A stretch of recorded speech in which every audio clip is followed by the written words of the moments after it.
You're listening to the Influential Conversations podcast with the property management coach and industry influence of the year, Kirk, Stafford, and guests.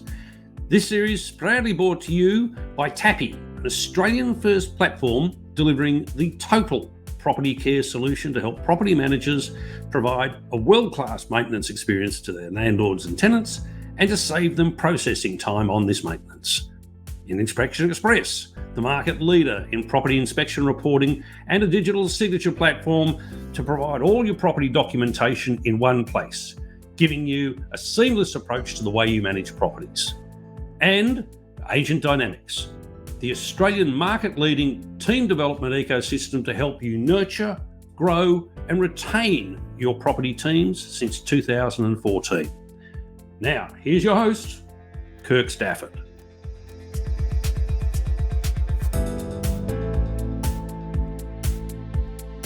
Well, hello again and welcome to another episode of Influential Conversations. And this week my guest is the amazing and incredibly effervescent Elizabeth Hood from Rockhampton, from Elite Property Services. Elite Real Estate. Elite Real Estate. Okay, well, thank you. Elizabeth, really quick bio on you. You've been in business for 15 years? 7 in business, but 22 in real estate. 22 in real estate all up. Okay, well, I got the 7. That's what I did. I took the 7 off the... Yeah, that's it. At least my maths is working. 7 staff, that's in 7 years, 2 offices, 450 properties under management, 3 property managers, 3 amazing young women that you mother that are yours, plus another that you have adopted, I think, over the last 12 months or so. All of them around their teens, plus your business. You are, I think, the quintessential cat herder. Well, that's one way of putting it, Kirk. It is. I mean, you're juggling so many things, really. When you think about it, you've got parenthood, you've got the businesses, you've got staff, you've got personalities, you've got your own life to manage as well. That's a heavy load for anyone. It doesn't matter whether you're male, female, in a couple's relationship or single. That's just a bloody big load. Tell us your story. Yeah. Firstly, how do you come into real estate? How did you manage to land in this industry that we all find incredibly addictive once we've been in it? It's a bit of a drug, isn't it? It was, it was by chance, Kirk. It was definitely something that I didn't plan. I'd never really thought, I guess, real estate. At the time, I was working as a contractor to a government agency, and my contract had run out, and being newly married and needing, I guess, a job, I just started applying for some local jobs. And, I was offered 2 at the time in 2 completely different industries, and I just happened to choose real estate, and it's really just been no looking back from there. Loved it almost from day one. Yep. Well, I mean, a lot of people, and I hear the same story, and I'm probably a little bit that way as well, although my entry into the industry was a bit planned. But I hear a lot of people say, well, I really just fell into it. Yeah. And nobody starts at the top, nobody starts in the middle. What was your first job? What did you do first? I was a receptionist, and I was one of 2 receptionists. So it was a big company in our region, and so therefore one wasn't enough. There was 2 of us. Just literally started from the bottom, and I still find to this day it's one of the most important jobs in the industry, and it's one of the most, I guess, it's key to learn everything, I guess, about the industry. You hear and see everything from the front, don't you? So that's right, and I've always had that view. Even 20 plus years ago, when I first started running offices on a large scale, I had the very firm view that the most critical role in the office was that front of house role, was the receptionist role, because you are always the first point of contact, and you've got to have, and the volume that you get as companies grow, the volume of that contact only increases exponentially. Yeah, absolutely. I think you're the face of the business when you're at the front, and I think it's a very underrated job, because working in that position, even now, I love sitting on the front every now and again, just to, I guess, get a real glimpse of how it is. But, the rapport you build with, owners and tenants and tradies every day is just like, I think people take it for granted. I think it's a gift. Yep. That's right, they do. And I think, and this is one thing that I used to remind my teams of, was that for every call that team gets individually, that has come through, has been channeled through a central point, and that central point is your reception staff. Doesn't matter if Yeah. it's one or two or what it is. That's the funnel. So Yeah. if the person receiving the call thinks they're busy, spare a Yeah. thought for the person who's answering the call when it first comes into the office, and then all the other things that they're dealing with in their day as well. Exactly. And It's a like highly pressurised. you've only got, I know this happened to me recently, like you've only got to lose your receptionist to realize how they're like the oil that just keeps everything rolling. We can't be the best versions of ourselves and doing our jobs to the best of our ability when we don't have them. So yeah, definitely it was a very big challenge at the time because it was a much bigger company. But yeah, it was definitely something that gave me a taste for wanting to obviously grow in the industry for sure. Well, it can't have been too bad a taste because you've obviously gone on.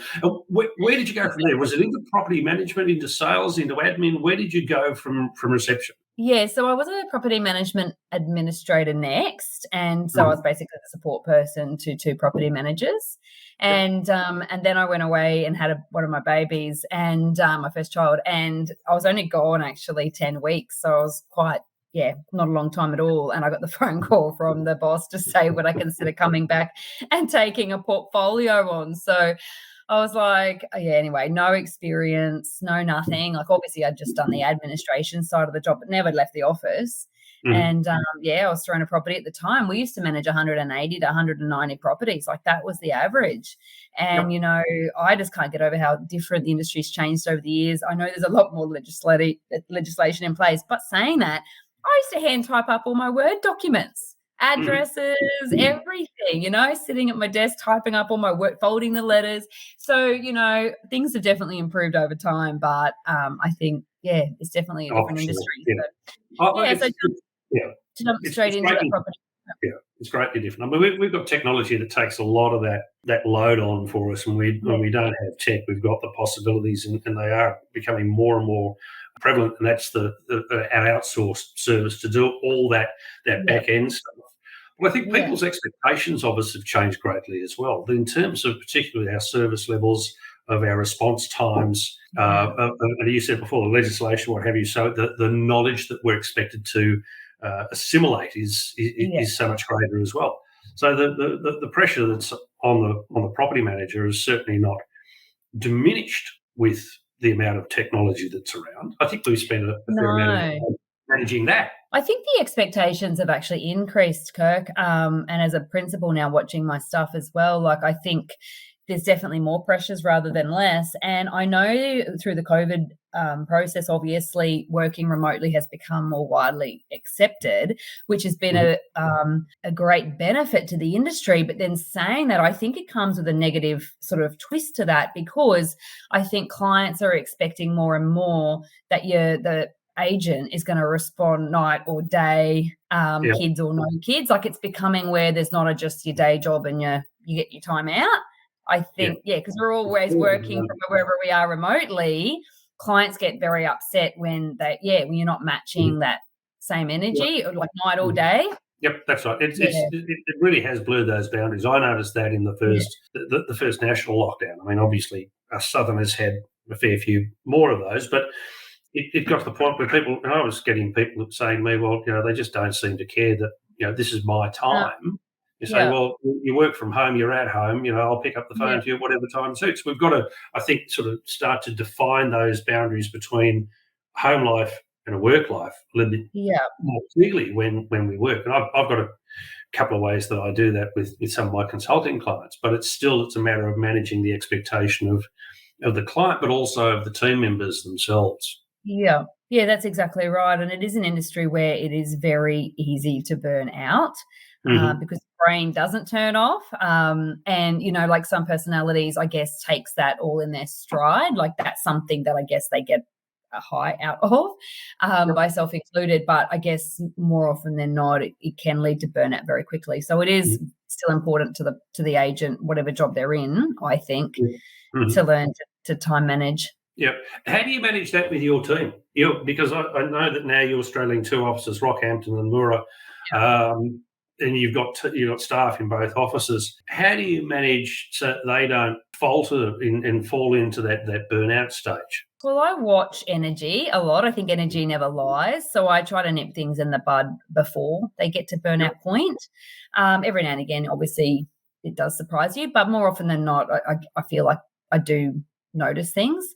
I do let my staff take the time off they need to take off for the sports days for their kids, or, the things that are actually important in their life. I try not to ever say no. If we can manage it, we take it all in our stride, and we're a team. I do have a big emphasis on team culture in our business. We cross-manage each other's jobs if we have to. But, look, I'm up at 5 a.m. in the morning. I love it. I'm in the office by 6, and I get a full day's work done between 6 and 9 every day. Like, it's just crazy without the interruption what I get done. So it's kind of nice because at 9 a.m. I've done a lot for the day, and it frees up the day for me to then navigate, sitting alongside a staff member, providing more training, going out and growing the business. So, it's definitely changed my life, changing my personal schedule. And then that way I can be free a little bit more if I do need to, as I said, absorb some of that if a staff member does have a kid sick or, basically we do try and help each other a little bit.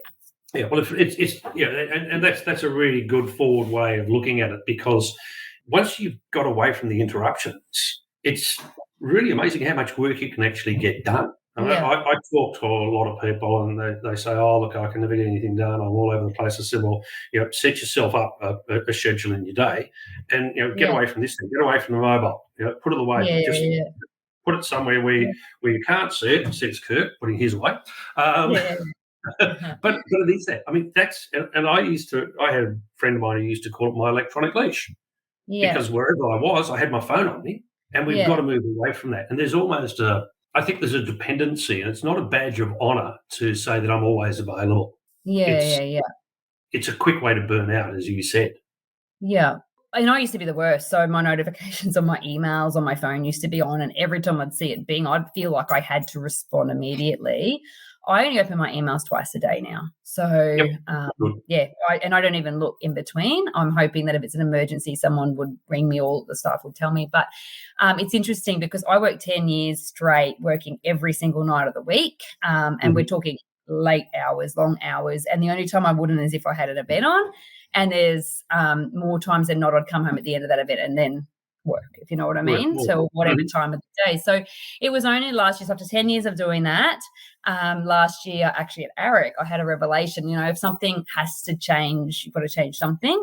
And that's when I trialled the getting up at 5 a.m. and going straight to the office at 6 and doing the 6 to the 9 time slot when no one was there. I have never worked another night ever. So it's just crazy how the hours in my day are actually less. I haven't changed, I guess, my roles. I've just changed when my time management, my focus. And so now I go home and I can I've done everything that I need to do for the day by 5, 6 o'clock in the afternoon. So to me, it's literally changed my life. No one wants to get up at 5 a.m. and go straight into work, but I couldn't do it any other way now because it's gotten my evenings back. Yep, that's right. And I completely get that. And yes, you're right. Nobody does want to get up at 5 o'clock in the morning, particularly if you're in Melbourne. And the other thing, Kirk, this is the other thing I realised. When I used to work at night time, everyone would match my energy because everyone's sitting on the couch, so if I'm emailing them, they're emailing me back instantly. So we're having these back and forward conversations, and then everything was multiplied. Whereas at 5 in the morning, no one's emailing me. Exactly. Yeah, I just get all the work done. You need to, and then move on. Yeah, exactly. So that's the same. I don't then constantly check my phone all during the day. It's like I've got my designated time twice a day to do the emails. Well, it sounds like you're one of the, I wouldn't say the rare people, but one of the few people who actually has found that formula where you've got that blending. And people keep saying work-life balance. It's not. It's always a blend where you can blend your work life with your personal life. Finish at 5 o'clock or 6 o'clock at night. Yes, you may have done 12 hours, but you've finished that. You're then present for the things that you want to be doing with the girls, with your friends, your gym work. I know I've seen all the photos of your gym work, and I'm just going, oh, now you're making me feel lazy. think it's like the one thing on my day that is my checkout time but it's still working. It's just more of a mental, release, I Yep. guess, going to the Yep. gym. That's right. Yep. Exactly. So, what do you think? Yeah. I mean, after 22 years, I mean, look, we all find it. We get to the point where we know what the job is.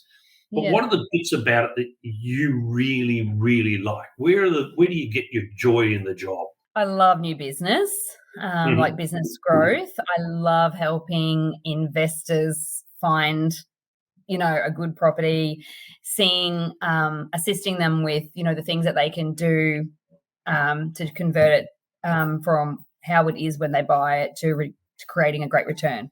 So basically, seeing the potential in a property, and then giving them advice as to, where they can spend 5, 10 or 15 grand and seeing, the turnover of results on those properties. So I guess basically providing more of a guidance advisory service to investors that are not local. So they appreciate it as well because they're not on the ground.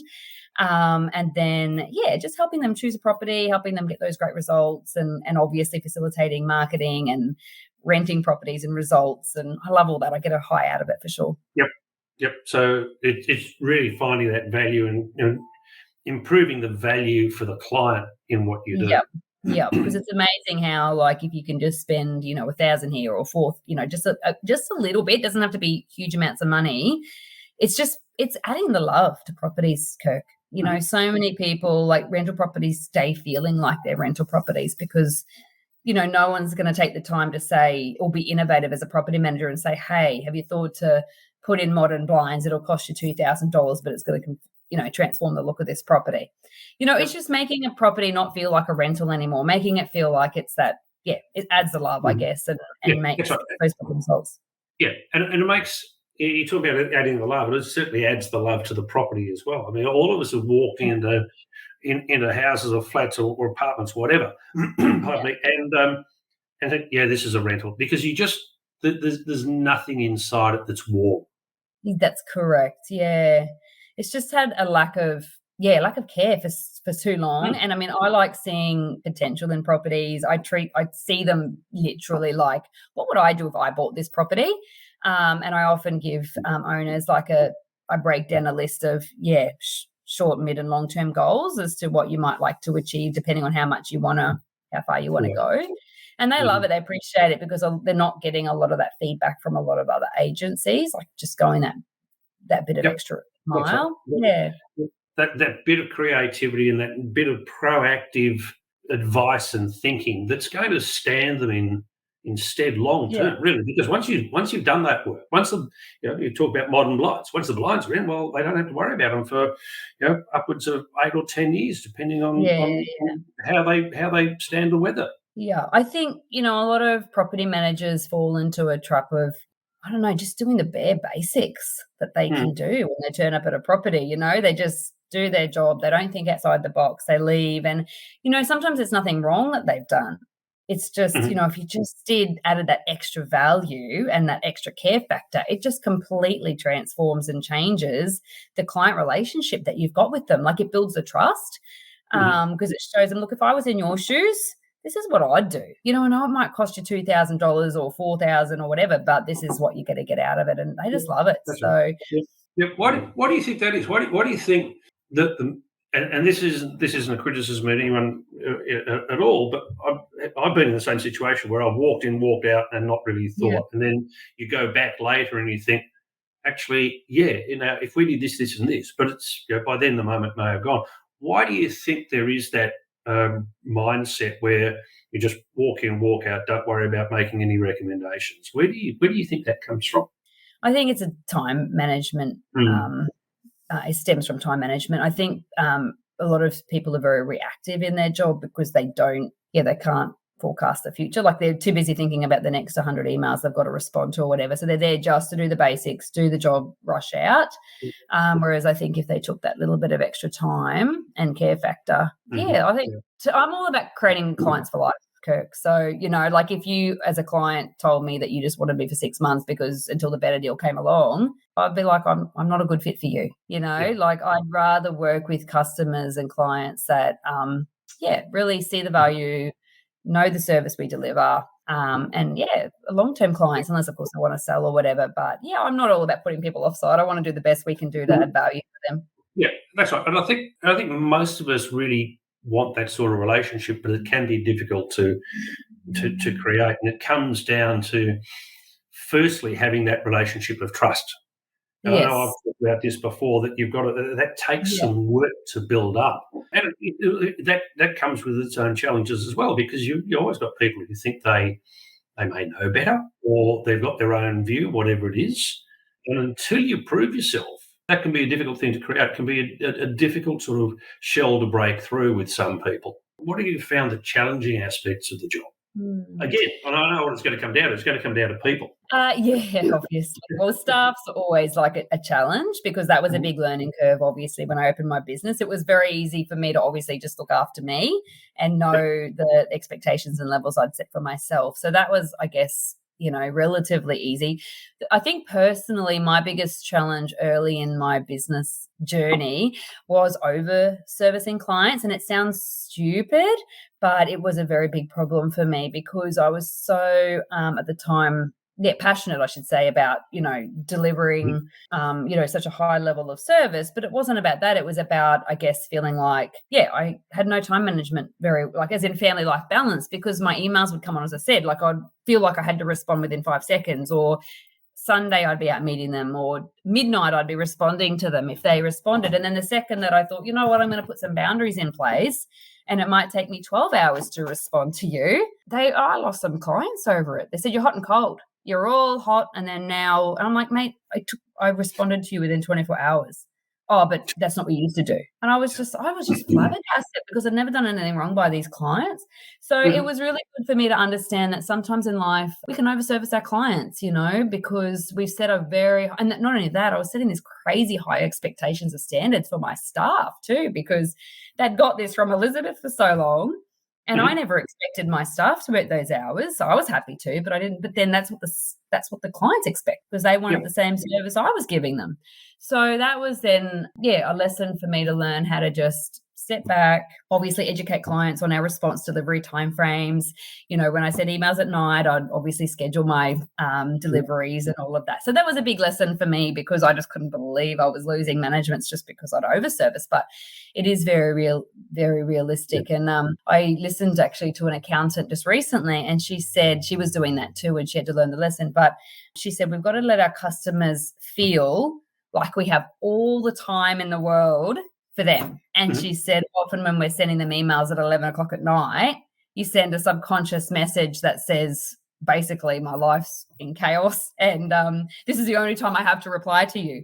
So I thought that makes kind of sense. So now, I can see that, because it would, because you're setting an expectation that you're available no matter what time of the day or night, and it's very easy for emails to then become text messages and then to become phone calls. Yeah, at times that is actually when we're actually not on the clock, so to speak. Yeah, because we're not automatons. We're not a chatbot sitting on our web page. We're a real person with a real life outside of the work, because the work, well, we've allowed it to, but it shouldn't define who we are. Yeah. But it's having those boundaries that really makes it vital for us to be able to work at an optimal level, but still have a good balance with our personal life. Because if we're all work, well, we've got no balance. Yeah, that's correct. And I think that was one thing on a personal scale I learned in the earlier days too, is, like when I'm with a client, I have a rule. I won't look at my phone at all. So it's on silent, it's off. I don't even know what's going on. And it could be things happening with, my kids, my personal life, and I wouldn't know, because I try to give that client that one-on-one respect and make them feel like, I'm giving them undivided attention. But then I was like, why am I not doing the same when I'm at home? Like my family have to wait when I'm with a client. Why am I not making my clients wait when I'm with my family?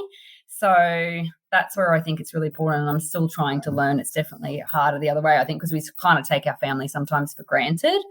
But that's kind of what made me feel like, well, why do we do it why do we give almost more of ourselves to people that are strangers? Well, not strangers, but you know what I mean? They're not, I guess, in our everyday life. And so, yeah, I've had to learn to sort of set segments of time anyway when I'm home to and I not think that's only and I think that's only fair that we do sequester off periods of time that are do not disturb times. Yeah.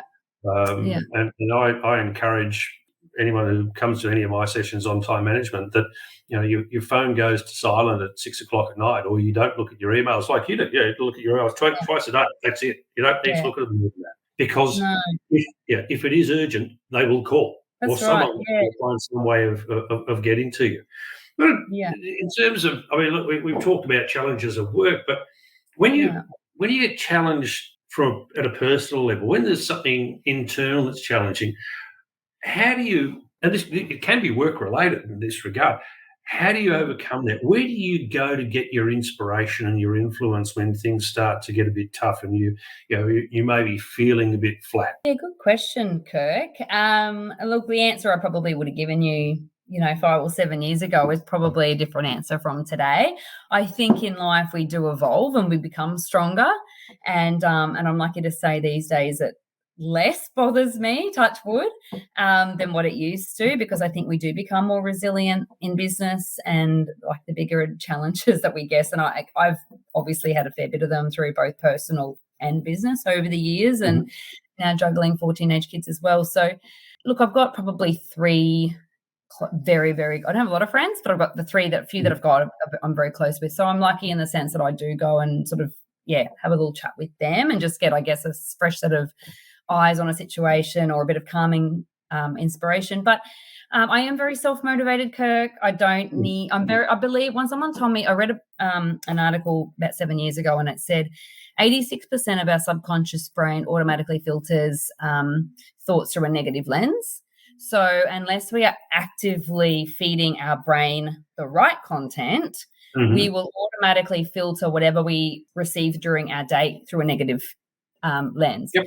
So it's a bit like going to the gym. It's about what muscle we're exercising. So I actively start my day every day proactively and positively. And I kind of feel, because of the way I set my day right and what I listen to podcasts every morning. I read books. I feel like it reduces the percentage of stress and I guess those feelings of flat, vibes, and because I think we're already on the forefront. We've already decided to be, not reactive, to be very proactive.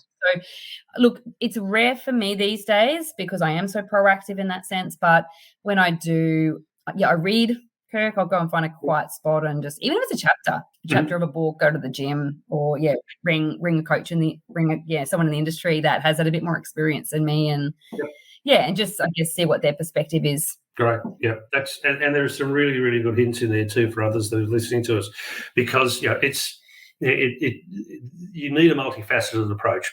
But the one thing, and there's probably something for us to finish up on, because we've been going for a little while here now, Elizabeth. I don't want to take up too much of your time. But the one thing that I've found that most high functioning or high performing people have in their lives is a good group of people around them. And as you said, look, you don't have to have a room full of people. You don't have to have cast of thousands of people as your support. But if you've got some really good, tight friends that you can go to, or advisors that you can contact, that when you've got a situation that challenges you, it comes down to that the power of that community and that tribe in most people's lives that actually helps them through. And that's something that I've noticed through the entire first series and now into this series of the podcast, that everyone I've spoken to, I think, has said the same thing. So it's a really, really relevant point, and I thank you for bringing it up. No, that's right. And I am lucky, back in the early days, on the speaking tour too, I did meet, a few of those influential people in the industry, and they did play a very influential part in my earlier days in business. So, I don't think I'd be who I was today, without them taking my calls and, the time that they've invested in me. And it's very important, I think, to get at least one coach or a few close people around you to keep you balanced. Well, as balanced as we can be in this industry. You can go a bit crazy, but I remember a night that it was down here in Melbourne, you and Dennis and myself and There were a couple of others that were with us. I think we were all on the coffees at about 11 o'clock at night. I don't think I slept for 2 days. It was delicious, I remember. It wasn't coffee, I'm sorry, and Dennis will tell you this. It was the affogatos that we were on. Yeah, he always has avocados. But didn't we have like Italian or something before then, or teppanyaki or something? Something like that. It was in the CBD in Melbourne. I know it was. So I had a photo of Dennis in front of one of the churches there, and we were surprised the place didn't fall down. Anyway, look, that's a story for another time. We've gone off. It sure is. Elizabeth, thank you. I am so deeply appreciative of your time and so grateful that you took the opportunity to come onto the show with me. Elizabeth Hood, Elite Property Services, or Elite Real Estate, from Rockhampton and Mara. Thank you so much for being part of this. It has been an absolute delight. And I look forward to talking to you again more away from podcasts in the very, very near future. Thank you, Kirk. It's been a pleasure.